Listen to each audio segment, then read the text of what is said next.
الحمد لله الذي أبدع الأفلاك والأرضين، والصلاة والسلام على من كان نبيا وآدم بين الماء والطين. أما بعد، فأعوذ بالله من الشيطان الرجيم. بسم الله الرحمن الرحيم. يا أيها الذين آمنوا توبوا إلى الله توبة نصوحا. وقال الله تبارك وتعالى في مقام آخر: ليس للإنسان إلا ما سعى. آمنت بالله صدق الله العلي العظيم وصدق رسوله النبي الأمين المبين الكريم، ونحن على ذلك لمن الشاهدين والشاكرين، والحمد لله رب العالمين.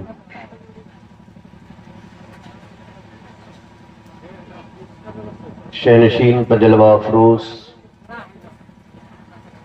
علماء اہل سنت، ائمہ مساجد، اساتذہ مدارس، مداحان رسالت مآب صلی اللہ تعالی علیہ وآلہ وسلم، طلبہ مدارس، میرے روبرو تشریف فرما عاشقان خیر العرب والعجم، السلام علیکم ورحمۃ اللہ وبرکاتہ۔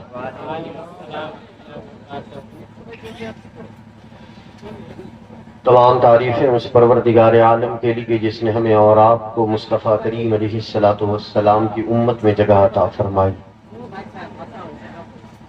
اور لاکھوں درود و سلام ہو اس محسن انسانیت پر کہ جنہیں رب کائنات نے روح کائنات، جان کائنات، معلم کائنات اور رحمت کائنات بنا کر اس دنیا میں مبعوث فرمایا۔ بعد نماز عشاء سے لے کر اب تک دارالعلوم تیغیہ کنز العلوم کی سالانہ نشست میں آپ نے ذکر مصطفیٰ صلی اللہ تعالی علیہ وآلہ وسلم سے اپنے قلوب کو سرشار کیا۔ وقت میں اتنی گنجائش نہیں ہے کہ میں تمہیدی کلمات میں اپنے وقت کو ضائع کروں۔ بہت اختصار اور بہت مختصر سا وقت لے کر میں سمجھتا ہوں کہ آدھے گھنٹے کے اندر انشاءاللہ میں اپنی گفتگو سمیٹنے کی مکمل کوشش کروں گا، اور پھر یہ ادھار رہا کہ کسی موقع پر اگر حاضری کا شرف حاصل ہوا تو پورا وقت آپ کی سماعتوں تک پہنچانے کی کوشش کروں گا۔ آئے سب سے پہلے اس ہادی کل کی بارگاہ میں ہدیہ درود بھیجیں جن کی شان یہ ہے کہ بندہ اگر ایک بار ان کی بارگاہ میں درود پاک کا نذرانہ پڑھے تو اللہ اس بندے کے 10 گناہوں کو معاف فرما دیتا ہے۔ پڑھے بآواز بلند: اللہم صلی علی سیدنا و سندنا و شفیعنا و حبیبنا و مولانا محمد معدن الجود والکرم و آلہ وبارک وسلم صلاۃ و سلام علیک یا رسول اللہ۔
سرکاری جو غلام اس وقت